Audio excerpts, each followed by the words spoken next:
When we got back to the truck yesterday evening after our hunt, we ended up finding out that there was another group of guys that parked right next to us and came in and glassed the very same pocket of timber that we were hunting for the past couple of days. And after talking to them and kind of, tell them our plans, it didn't sound like they had any opinion on changing, and they were going right back in there in the morning to continue glassing and hunting. So we glassed somewhere else this morning, but just kind of went back to verify, and it turned out that not only were they back in that same area, but there was also 2 other vehicles within 100 yards of them on that stretch of roadway. Usually when that starts to happen, the hunting doesn't get better. It usually gets, progressively worse and worse, and you're almost kind of fighting how many days we have left in the trip versus, can we still squeak out a successful hunt in that spot. So we were poking around trying to find some different areas. There's 2 other spots that look good on the map. We got to the first one, there was somebody camping dispersed right basically in front of that particular area. And then we got to close to another one, ended up striking up a conversation with somebody, and they mentioned that other people were already hunting in that woodlot as well. So one of the good things about this area is also one of the bad things. It's that there's very low deer density, and the whitetail specific habitat is very recognizable. So that means it's easy to find where deer are going to be. But on the flip side, if you get a lot of hunters thinking the same thing, then that means that all those easy spots to find are going to get more pressure. So for the remainder of the trip here, we're going to have to balance trying to find new potential areas that haven't been pressured compared to areas that we know have deer but are also getting pressure. Our 2 leading options for this afternoon are: 1, we go back into that same area that we hunted last night again for hopefully one more good sit. We got a good win for it anyway. Or option number 2, we go tag team with Shane. He's set up in a spot where having multiple people set up might make sense and might really increase the odds that somebody has a deer within range and is able to get a shot off. Well, we ended up choosing the first plan. We're going back into the same area. If we knew that we were the only people kind of watching this spot, we'd honestly probably sit back up and glass again just to kind of get another fresh view of how the deer are moving through out there. We're hitting it while we still think it's a good viable option. And I think once we get in there, we should be able to find a spot where, number 1, we'll be able to see, and I think we have a pretty good opportunity just based on how the satellite imagery lays out. So we ended up getting in there and scouting and found a really good looking spot, like a spot where there were very obviously deer and what looked like bucks coming from this little patch of locust and cutting through to where there's some cedars, and then using that as a corridor to get out to the open grass. But the wind was it was too light and variable, and occasionally you'd get a little bit of a burst that would kind of go back into the bedding. So instead of sitting it out, we decided to just back out and go back up and glass that entire area.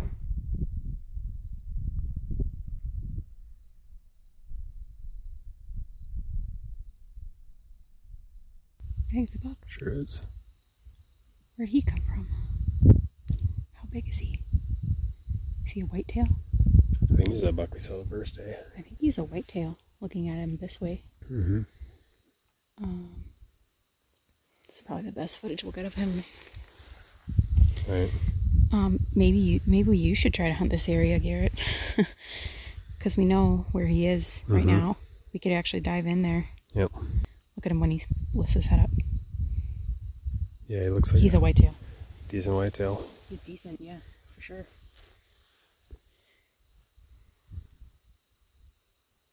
But now we know where he is. Like, he's in an odd area. He's not, like, I wonder where he was bedding. Like, where would you even set up to, like, try to kill him? Is, like, the question.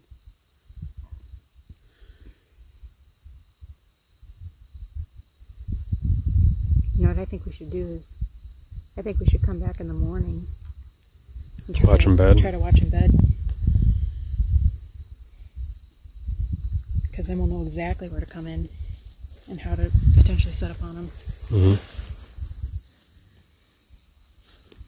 Should come in like real early in the morning. He's nice. He's one you would shoot, right? And then if you shoot him, then we can just take the rest of the time to try to get a doe for me.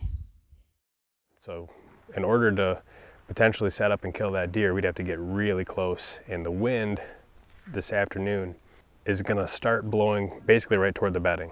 But a little bit before last light, it's supposed to actually calm down, and when it does, it'll actually switch to more of an easterly direction. And that gives us a window of opportunity to where really close to, within like the last hour or two of light, we should be able to slip into that locust patch and set up on the ground in hopes that he does the same thing he did yesterday and come right to that edge, giving us a shot. We tried glassing again this morning and never laid eyes on him. We anticipate that he was probably already bedded before sunup. So we're just gonna have to go in on faith here and just hope that he's still bedding in that same location. We're just sitting here, feeling out the wind. It's only 5 o'clock, but we're getting a lot of easterly breezes that are back, and also a little bit of north, which is good.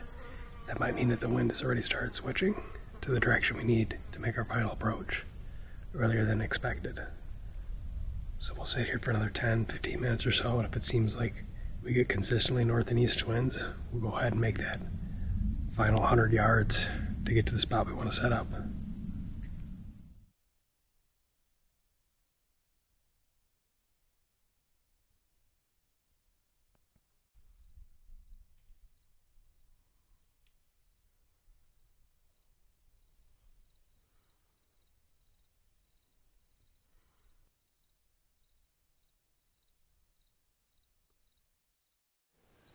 Well, the deer decided not to show up tonight.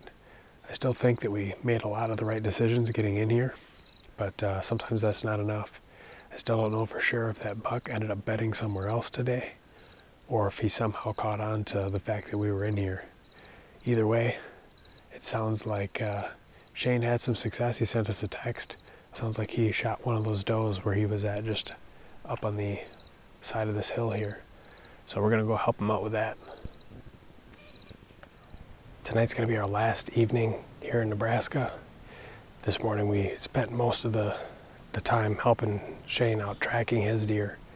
Now, we weren't gonna go back in there and hunt that same spot after, all the intrusion over the last day, but that basically left us with two options. Number one, we could go in blind to a spot that we haven't been to yet and hope that it's good. Number two, we could fall back on this spot that we scouted the very first day that we were here and just did a quick walkthrough. It didn't have a ton of deer sign, but there's definitely some who kicked up a couple of does and a young buck. So we decided to go with what we know. Sam's gonna be hunting tonight. And we're set up in kind of a pinch point, not all that far from the road, but it's between kind of a marshy, swampy area and sort of this lower lying, more coniferous area. And you just got this little grassy patch in between the two. And it seems like there's good travel along that. So we're set up just in this little cedar tree, only about 7-8 feet off the ground, but it's got good cover.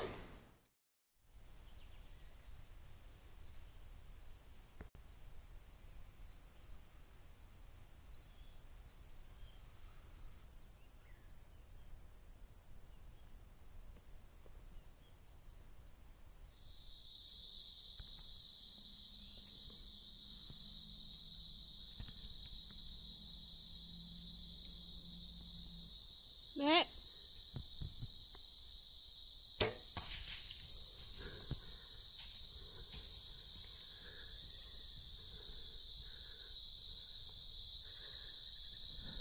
It seemed like a good shot to me. It looked good to me too. Yeah. Oh, that was fast. Oh my god.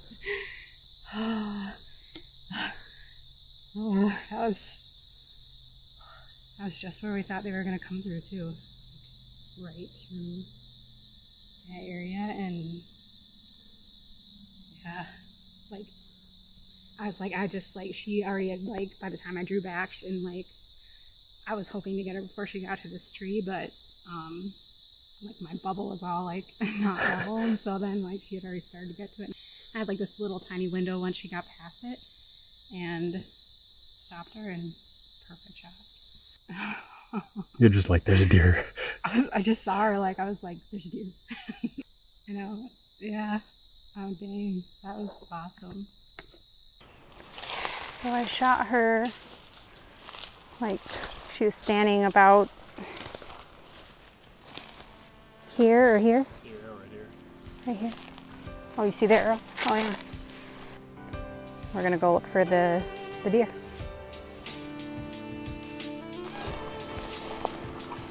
Oh, that's her, right there.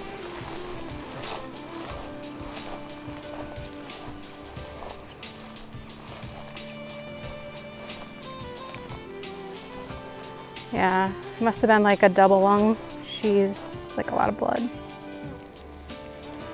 This is her. So, maybe like 100 yards, 120. I'm sure. Yeah, I mean, you can just about see our tree. She probably went 120 yards, but on a full round, so she went down super fast. Yep.